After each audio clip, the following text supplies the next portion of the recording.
How to fix unable to load friends in Roblox. Hi guys, welcome back to our channel.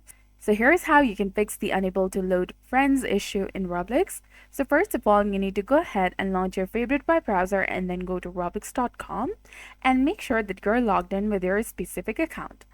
Once you're in the Roblox homepage, make sure that you remember your password as well. So click on the gear icon in the top right corner of the screen, and there you will see the option of log out, which is the last option from the drop down menu. Simply tap on it.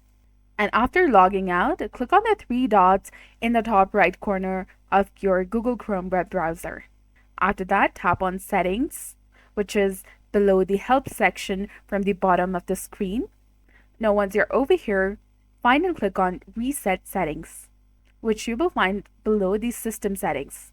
Tap on restore settings to their original defaults, and then tap on reset settings again, that is highlighted in blue color.